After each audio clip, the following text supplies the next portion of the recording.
Welcome, Gunrunner.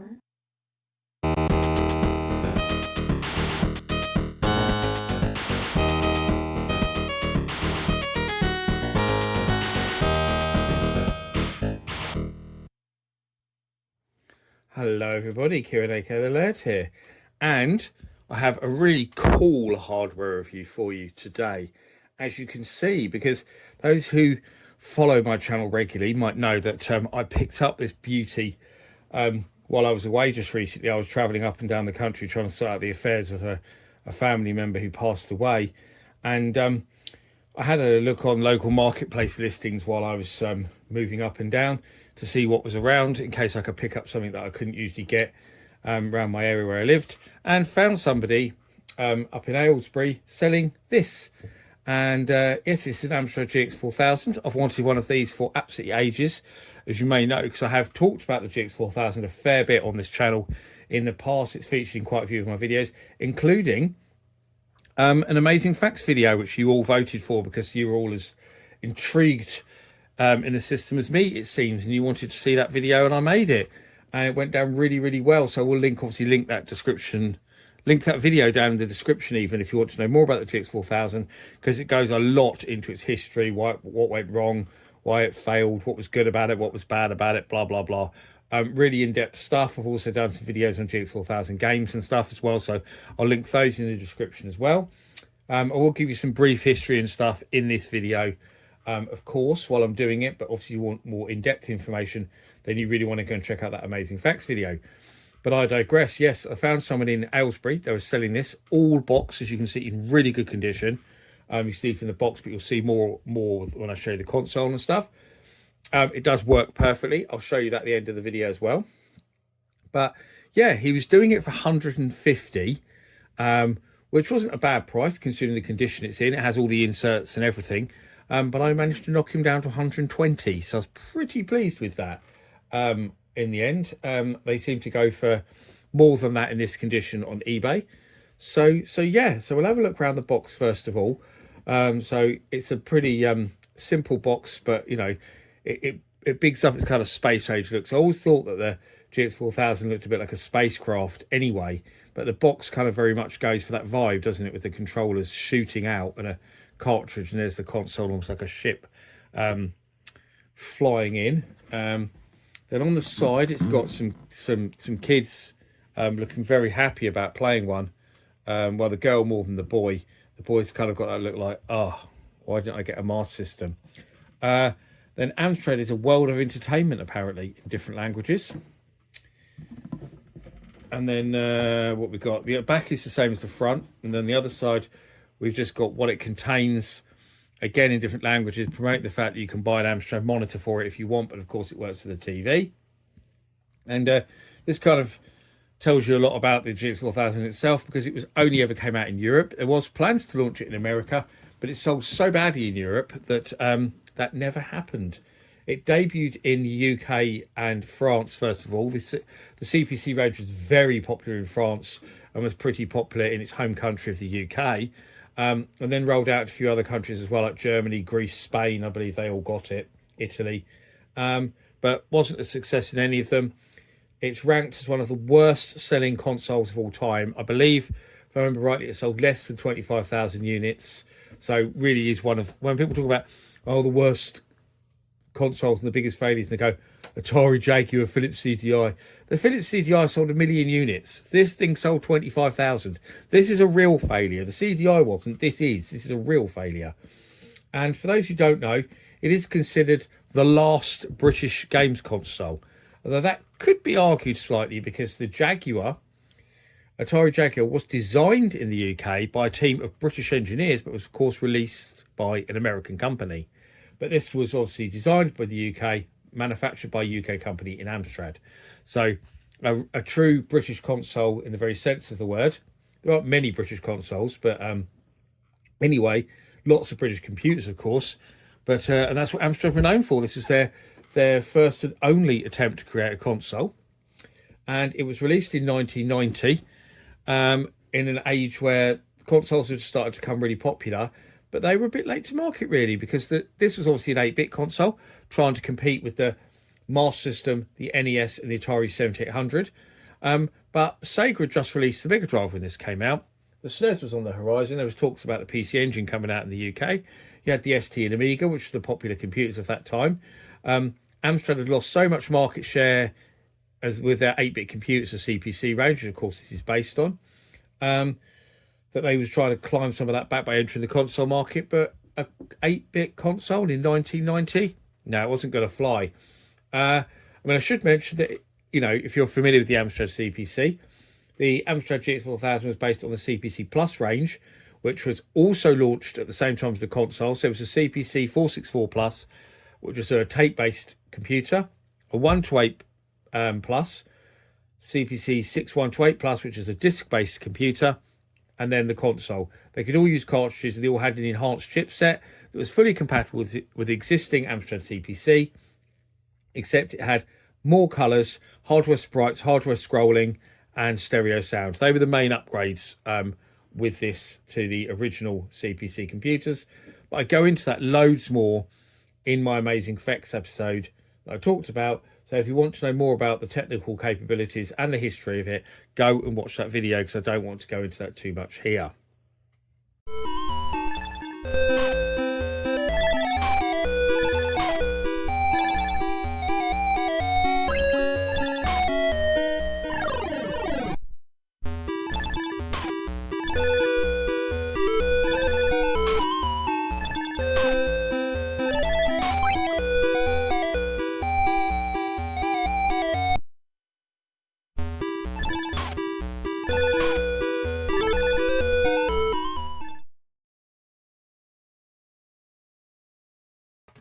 So, as I mentioned, I do have all the poly, as you can see. It's immaculate condition as well, all the poly inserts. I don't think you'll be that excited about seeing the poly inserts though. So, I've got loads of leaflets. Everything is in the box. Nothing is missing. So, I will show you all of this, which we'll go over now. So, what we'll do is we'll just have a little look at what leaflets I've got. So, that looks like it's the registration card. So, it was never sent off. So I've got that. What's this one? Amstrad new product guarantee. So that's the manufacturer's guarantee, which is quite cool. We have an instruction manual for the game that comes with it, Burning Rubber, which you'll see inserted in the console there at the bottom. So that's quite a big manual, really. I'm not sure why they made it so large. But to be fair, it's not really a game that needs a manual. It's very easy to pick up and play, as you'll see. Then we have a user instructions manual for the console itself. Again, it's not really something that's needed. It just shows you what comes in it. It calls them game paddles, which is weird. Not joypads or controllers. I always thought that was strange.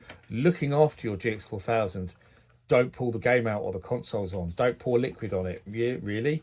How to connect it up. Very obvious how to do that. What all the different ports are.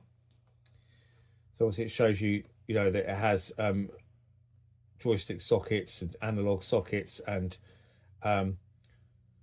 such like on the back.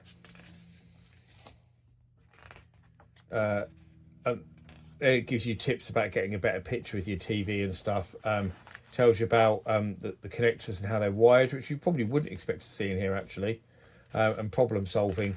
And then of course it has the same again but in other European languages. And that's all the leaflets that are in the box. It came with 2 controllers, which is good. Some consoles at the time only came with 1, but it does come with 2. And actually, I'll just show you this quick, because I noticed when I was playing that these controllers, can you see, it's still got the plastic on them. It was never taken off. It's starting to come off by itself, but both controllers have still got that plastic wrap on. So that just shows how good condition this console is. Now the controllers are very NES-like, as you can see, but there's no start or select buttons. You just simply get a 1 and 2 button and a very uncomfortable, stiff joypad, which really hurts your thumb because of all the indents in it. But it's also very small. I've got quite small hands, very small, in fact, really, for a bloke. But you can see how small this joypad is in my hands. It's like it was made for a kid. It's not particularly comfortable to hold, and it's just weird and small. and there was no other alternative controllers made for the GX4000, unfortunately. So yeah, you're stuck with those rubbish joypads. I'm sure you can mod your own, like mod a Mega Drive controller or Master System controller to work, but they will not work without you modifying them, unfortunately. So let's look at the console itself. I'll just unplug the cartridge actually, because the cartridge is also really dinky. They're really tiny. I'm looking at it next to the size of my hand. Really small little cartridges the GX4000 uses. I quite like them. Really dinky little cartridges. But the labels are rubbish though. They all have these awful kind of boring labels on them. They really did.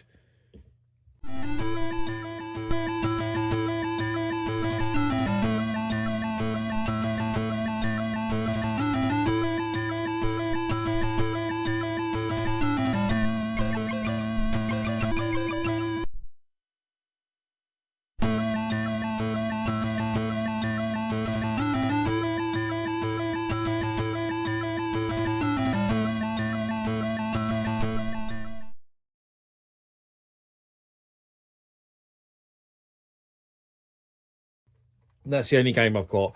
I haven't got any more. GX4000 games are really, really, really expensive because the computer sold in such small numbers.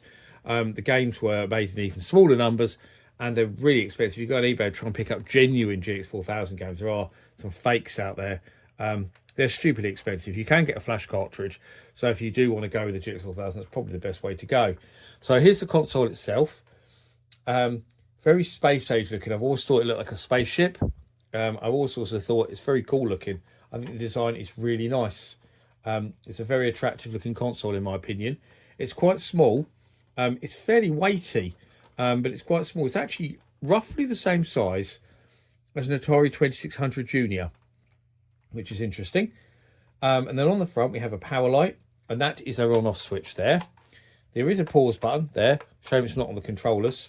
It's on the console. A bit like the 7800 actually, which has the pause button on the console, doesn't it?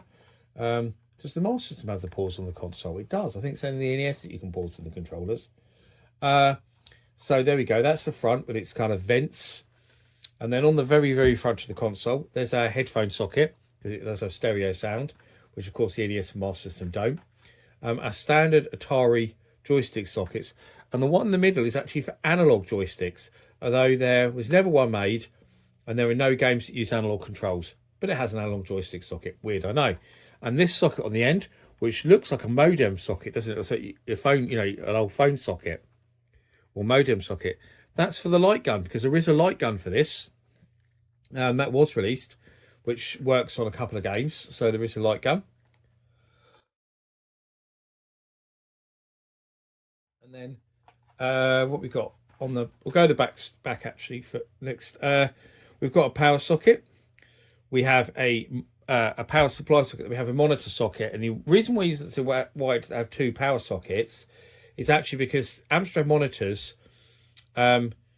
basically had a power supply kind of built into them, so you could use them to power the computer or the console. So that's why it has one for the AC adapter and one for the monitor power socket as well. So that's why it has two power sockets. This is say that's the monitor socket, a normal SCART socket, which is nice to have. A lot of consoles of that era didn't have SCART or RGB.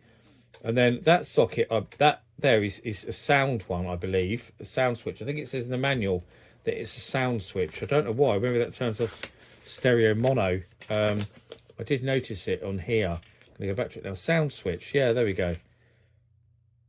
Sound switch. It says you may connect to an amplifier. Does it say what the sound switch does? Yeah, I think it switches it between. Says adjust the sound switch of the console. I think maybe it's that switches between the headphone socket and the sound output. I'm not sure. It doesn't make it entirely clear. Answers on the postcard. I should have fiddled with it, shouldn't I? More and found out. There we go. And then our standard RF TV socket, of course, for the old RF standard RF lead plug in there to connect your TV and tune it in, which is how I did it actually. I've got an RF lead, came with this, the original one. And the back, it just has your serial number. Obviously, the fact it was made by Amstrad, it was made in Japan. I said a British console, but it was made in Japan. and you can see sort of some of the heatsink and stuff through the shielding, even not heatsink, the shielding through the vents and that there, because it is, say, is fairly weighty. And that's it. That shows you round the console. It's nice that it's also got doors actually on the cartridge slot, stop dust getting in. I say that, and then the door gets stuck. Now it's stuck in place. Oh, brilliant! And that's flipped back now. And that's all you need to know about the console, really. One thing I will show you, actually, will tell you even actually, is the first thing anyone says is if you get a GX4000 to not use the original power supply, because apparently they were prone to catching fire, especially over time, which is quite worrying. But you'll be pleased to hear that the original power supply wasn't with this console. It's the only original thing that was missing. So either the previous owner or one of the previous owners had already replaced the power supply with a more modern one, which is good. So I was initially worried about plugging it in, thinking it would have the original power supply, and then I quickly found out that it wasn't. So I didn't have any fires or explosions to deal with, thankfully. But what we do now is I will show you the console working, and I will give you some more thoughts while I'm playing a bit of Burning Rubber, so you can find out a bit more what it's about. But yeah, it's a very cool thing to have in my collection, and I am very pleased to own it, I have to say, even if it's probably not going to get used that much. But now I'll switch over to showing you the console in action.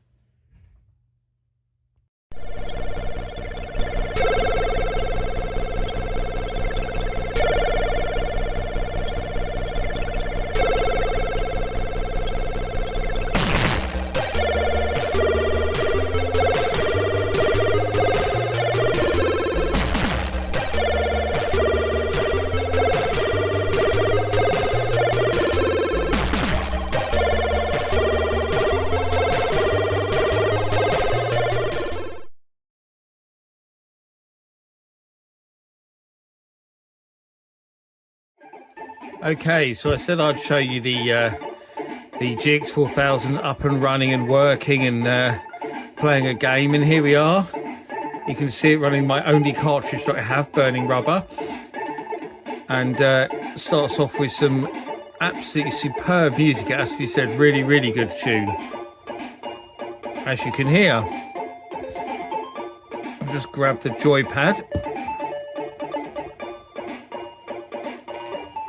So you can see a little bit of it in action. So you can see the real hardware running, because as I've said in a couple of my previous hardware reviews that I've done recently, I'm really keen to show you the games running where I can now. Now set up to do so. So I've got to work out which button's which now. Oh, so you've got to press up to accelerate, which is a bit mad considering we've got a 2-button joypad, isn't it? Really?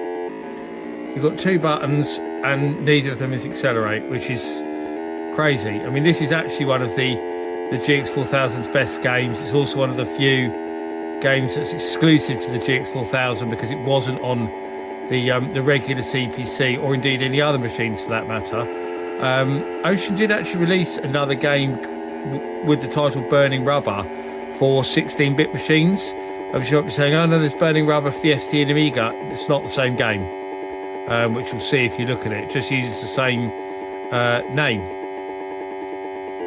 Yeah, by all accounts, this is quite closely based on Wek Le Mans, though. The port of the Konami arcade game seems to use quite a similar engine, some similar look, similar gameplay. Just a few little adjustments here and there. Yeah, it's pretty similar to Wek Le Mans, but it is a genuine Amstrad CPC exclusive. But as I say, it's one of the GX4000's better games, but it's not really that exciting. And it has to be said that holding this joypad and holding it in the up position all the time, I've just played one race and it's already cramping my hand. It is so uncomfortable, and the arrow keys just totally dig into your thumb. Makes it really, really, really difficult.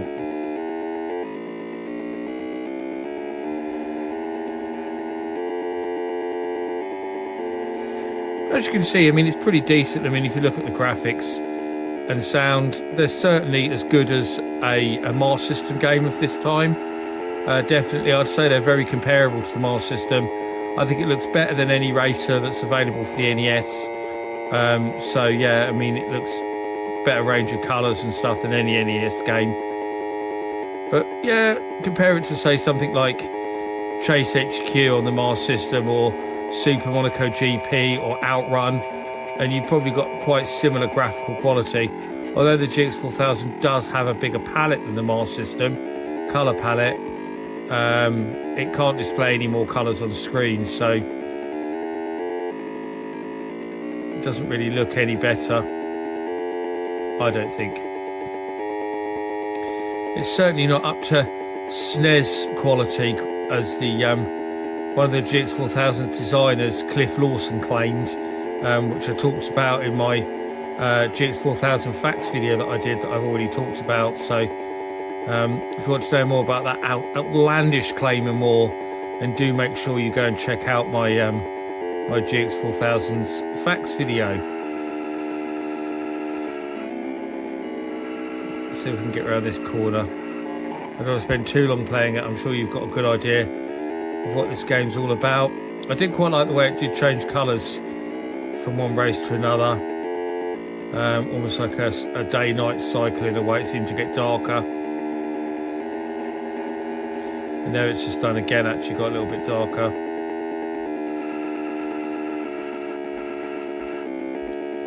And again, there we go. So that's quite a nice effect, it has to be said.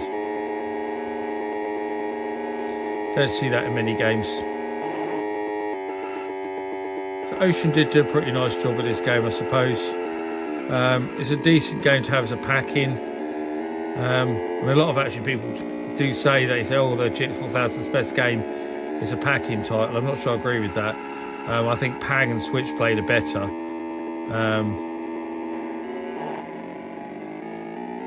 But it's certainly a good racer. It's just that this joypad, oh my god, it is absolutely murdering my thumb.